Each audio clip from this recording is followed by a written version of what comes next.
नमस्कार, आप देख रहे हैं द बिहार टॉप में हूं आदेश पुरी। मोदी सरकार के द्वारा सवर्ण जातियों में जो आर्थिक रूप से पिछड़े हुए हैं, ईडब्ल्यूएस के नाम से उन्हें 10% का आरक्षण दिया गया। लेकिन ये आरक्षण वैसे आरक्षण जो कि ओबीसी, ईबीसी, एससी, एसटी को मिलता है, उस तरीके से पूर्ण नहीं है। अब देखा जाए तो हर एक परीक्षाओं में ओबीसी, ईबीसी, एससी, एसटी के लिए सीट तो रिजर्व रहता ही है, उम्र सीमा में भी छूट दी जाती है। इवन की जो पात्रता परीक्षा होती है, जैसे कि स्टेट की परीक्षा बिहार में ली जाती है, तो उसमें भी क्वालिफाइंग अंक में भी ओबीसी, ईबीसी, एससी, एसटी को छूट दी जाती है। लेकिन ईडब्ल्यूएस आरक्षण के बावजूद भी ईडब्ल्यूएस के छात्रों को न उम्र में छूट मिलती है, न ही क्वालिफाइंग अंकों में छूट मिलती है। जैसे कि स्टेट में नियम है कि आपको 90 अंक आना चाहिए, लेकिन ओबीसी, ईबीसी, एससी, एसटी के लिए इसमें रियायत दी जाती है। जब आरक्षण के दायरे में ईडब्ल्यूएस भी हैं, तो इन्हें क्यों नहीं क्वालिफाइंग अंक में छूट मिलता है? इसको लेकर जो ईडब्ल्यूएस कैटेगरी के छात्र हैं, लगातार मुहिम चला रहे हैं। 2019 से चल रहा, लेकिन स्टेट की परीक्षा जो बिहार में अभी हुई है, इसका कुछ दिनों में रिजल्ट आएगा। इसको लेकर भी छात्र लगातार आवाज उठा रहे हैं और सवर्ण जो आयोग है वहां पर इन्होंने अपने जो बहुत सारे छात्रों ने जो है अपने आवेदन दिए और मांग किया है कि स्टेट क्वालिफाइंग में ही हम लोग को ओबीसी और अन्य जो रिजर्व कैटेगरी है उस तरह क्वालिफाइंग अंक में भी हम लोगों को छूट मिलनी चाहिए, जरूरी है। और ये आर्थिक रूप से पिछड़े हैं, जिस तरह अन्य जातियां हैं जिन्हें आरक्षण पिछड़ेपन की वजह से मिला हुआ है, तो वैसे ही हमें भी मिलना चाहिए। और बता दें आपको, सवर्ण आयोग के द्वारा इस पर काफी सकारात्मक पक्ष रखा गया है और शिक्षा विभाग को के साथ एक बैठक जो कि 12 दिसंबर को दोपहर 3 बजे आयोजित की गई है, जिसमें ये बातें रखी जाएंगी शिक्षा विभाग के सामने कि आप ईडब्ल्यूएस कैटेगरी के छात्रों को भी क्वालिफाइंग अंक में रियायत बरते, ये इनका हक है। तो बताएं आपको हम कि छात्र जो गए थे मिलने के लिए, पहले उनकी बातों को सुनिए, क्या उनका कहना है। देखिए, हम लोग आज ईडब्ल्यूएस रिलेटेड आए थे बात करने, जो स्टेट में छूट की बात चल रही है। तो हम लोग आज स्वर्ण जाति आयोग के जो अध्यक्ष हैं, जिनका नाम है महाचंद्र प्रसाद सिंह, उनके यहाँ मिलने आए थे। उनके यहाँ से बहुत बढ़िया पॉजिटिव खबर मिला, यानी उनसे बात की। उनके साथ जो आईएएस अधिकारी जो बैठे थे वो बोले कि हाँ, इस पर हम लोग पहले से ही खबर सुन रहे थे, लेकिन आज एप्लीकेशन हम लोग दिए तो वो पूरा पढ़े, कोर्ट का आदेश भी पढ़े और बोले कि इसके लिए 12 तारीख को 3:30 बजे डायरेक्ट शिक्षा विभाग से मीटिंग रखा जाएगा। और आज ही शिक्षा विभाग को वो नोटिस बनाकर भेजे और नोटिस जाएगा।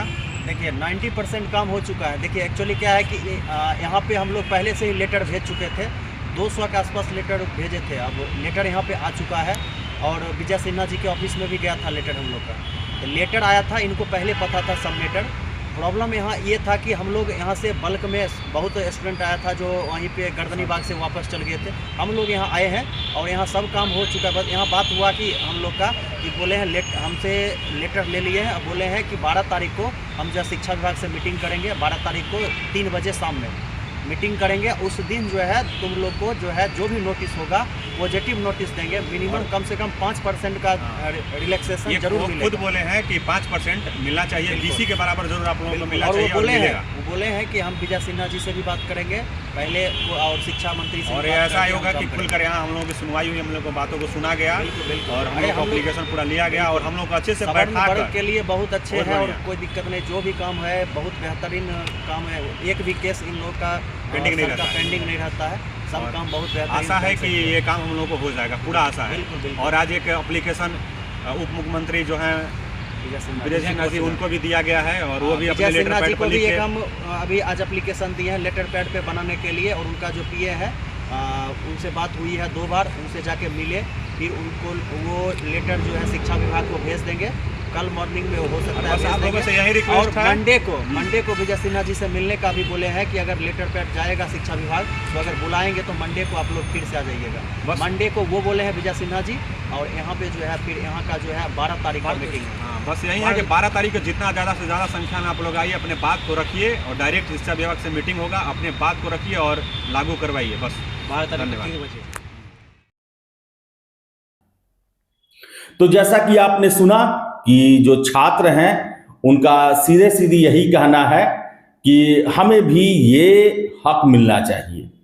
ईडब्ल्यूएस का आरक्षण तो हमें मिला, हमारी सीटें रिजर्व हुई, लेकिन जो स्टेट की परीक्षा है, पात्रता परीक्षा है, जिस परीक्षा को पास किए बगैर आप बिहार में शिक्षक नहीं बन सकते हैं, फॉर्म ही नहीं डाल सकते हैं, उसमें भी आवश्यक है कि जिस तरह अन्य रिजर्व कैटेगरियों को क्वालिफाइंग अंक में छूट मिलती है, उस तरह हमें भी छूट मिलनी चाहिए।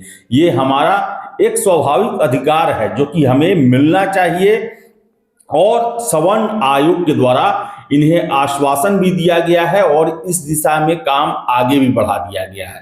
तो 12 दिसंबर को दोपहर 3 बजे से बैठक है और काफी निर्णायक बैठक होगी। अगर इसमें शिक्षा विभाग के द्वारा क्वालिफाइंग अंक में छूट दी जाती है तो ये ईडब्ल्यूएस कैटेगरी के छात्रों के लिए बहुत बड़ी रियायत होगी, उनके साथ एक बहुत बड़ा न्याय होगा और अच्छी खासी संख्या में छात्रों को स्टेट क्वालिफाई करने का मौका भी मिलेगा। और शिक्षक जो बहाली होगी, टीआरई 4 बहुत जल्द बिहार में भर्ती होने वाली है, उसमें भी ईडब्ल्यूएस कैटेगरी के छात्रों को ज़्यादा से ज़्यादा नौकरी पाने का मौका मिल सकेगा। इसके साथ साथ आपको बता दें कि चलिए ये स्टेट क्वालिफाइंग के लिए है, लेकिन बहुत सारी परीक्षाओं में, लगभग सभी परीक्षाओं में देखिए, अगर हम बीपीएससी की ही जो परीक्षाएं होती हैं, दरोगा की, सिपाही की, इन सभी में ईडब्ल्यूएस कैटेगरी के लिए सीट तो रिजर्व रहता है, लेकिन अन्य सुविधाएं नहीं मिलती हैं। जैसे कि अटेम्प्ट को लेकर बता दें आपको, हम अटेम्प्ट यूपीएससी में भी एक्स्ट्रा अटेम्प्ट नहीं मिलता। फिर से उम्र सीमा में छूट जो है वो भी नहीं मिलती है, उम्र सीमा जनरल के बराबर ही कर दिया जाता है, भले ही ईडब्ल्यूएस का सीट रिजर्व है, जिसके कारण भी बहुत सारे छात्रों को इसका जो है वो निगेटिव इन पर इम्पैक्ट पड़ता है। तो जरूरी है कि सरकार के द्वारा ईडब्ल्यूएस जो सवर्ण जाति के जो युवा हैं उनको आर्थिक आधार पर जो आरक्षण का लाभ मिला हुआ है, अन्य सुविधाएं भी उन्हें मिले। जैसे स्टेट में क्वालिफाइंग अंक में कटौती की जाए, कम से कम इन्हें ओबीसी या ईबीसी लेवल तक इनको क्वालिफाइंग में मौका दिया जाए, और परीक्षाओं में उम्र सीमा और अटेम्प्ट का भी मौका इन्हें जरूर दिया जाए। तो देखिए 12 तारीख को बैठक है और हम आशा करेंगे कि इस बैठक का सकारात्मक रिजल्ट आएगा और ईडब्ल्यूएस कैटेगरी के छात्रों के साथ न्याय जरूर होगा। तो चलिए इस वीडियो में इतना ही। वीडियो पसंद आया लाइक शेयर करें, हमारे चैनल